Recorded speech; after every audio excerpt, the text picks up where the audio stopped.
দুটি মন, একটুখানি সময় আর অজস্র না বলা কথা।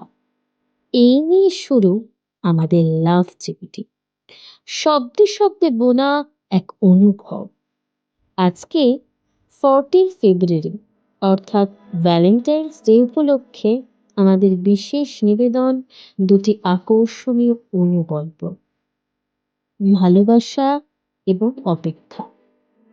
প্রথম অনুগল্প ভালোবাসার গল্প পাঠে আমি উষসী, অসীমার চরিত্রে মৌমিতা, অসীমার স্বামীর চরিত্রে শুভঙ্কর এবং দোকানদারের কণ্ঠে শুভমন। শুরু হচ্ছে ভালোবাসা। অসীমাদের 51বর্তী পরিবার, শ্বশুর শাশুড়ি, স্বামী দেওর ননদ নিয়ে তার ভরা সংসার। সেই 16-17 বছর বয়সে বউ হয়ে এসে সেই মিত্তির বাড়ির হেসেলে ঢুকেছে। তারপর থেকে চলতেই আছে। দুপুরে সবার খাওয়া দাওয়া হয়ে যাওয়ার পর সে খেতে বসে। সংসারে অভাব না থাকলেও সবার শেষে খায় বলে বেশিরভাগ দিনই মাছের লেজাটাই পড়ে থাকে তার জন্যে। সেদিন কি একটা কাজে কলকাতা গেছিল অসীমার বর। ফিরতে ফিরতে দুপুর গড়িয়ে বিকেল। না খেয়ে স্বামীর জন্য বসেছিল অসীমা। বিকেলবেলা স্বামী ফেরার পর দুজনে মিলে খেতে বসে। বরকে মাছের বড় মাথাটা দিয়ে নিজে নেয় লেজাটা। বর বলে, লেজার আর কি খাও, ওতে তো মাছই থাকে না, শুধু কাটা আর কাটা। আমি বাড়ির বড় বউ হয়ে অন্য কাউকে মাছের লেজাটা খেতে দিতে পারি নাকি? আর তাছাড়া মাছের লেজাটা খেতে আমার বেশ ভালোই লাগে। পরের দিন অসীমার বর মাছ বাজারে গিয়ে 2.5 কেজি ওজনের একটা কাতলা কেনে। মাছের দোকানদার জিজ্ঞাসা করে, পিস কেমন করবো কর্তা? পিস যা করবে করো, কিন্তু এই লেজার পিসটা যেন হয় এই এত বড়, ওজন যেন হয় 100 গ্রামের ওপর।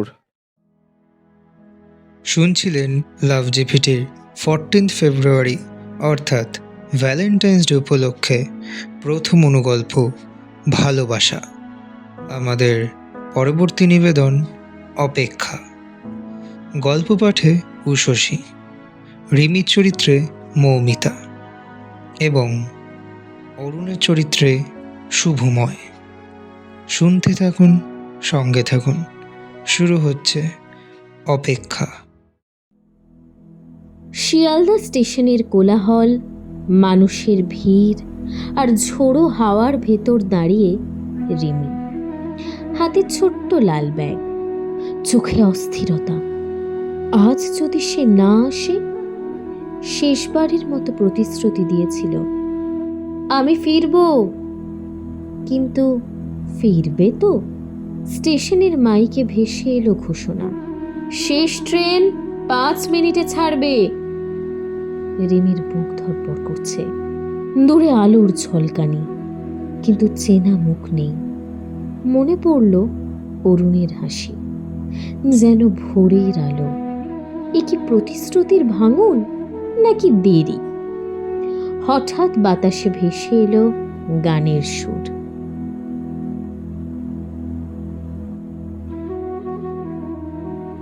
কান ঝাঁকুনি খেল। সে গান তো অরুণই গাইতো। ভিড় ঠেলে ছুটল সে। হৃদয় বলছে অরুণ এসেছে, কিন্তু কোথায়?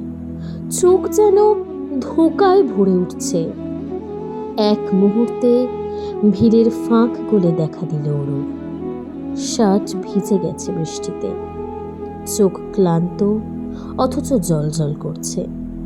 রিমির বুক ধক করে উঠল। কিন্তু সে কি সত্যি তার দিকে ছুটে আসছে, নাকি ভিড় গিলে ফেলবে তাকে? অরুণ নিঃশ্বাস ফেলতে ফেলতে বলল, আমি এসেছি রিমি, প্রতিশ্রুতি ভাঙিনি।